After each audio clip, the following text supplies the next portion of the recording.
Tonight we welcomed the Palestinian ambassador.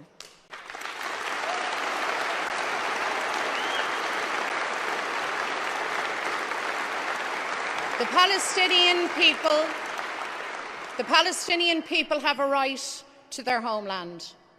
Having endured generations of dispossession, occupation, oppression, apartheid, human rights violations that should shake humanity, tonight hell rains down on Gaza.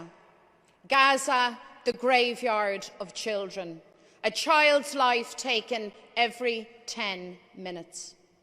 Israel claims to act in self-defense.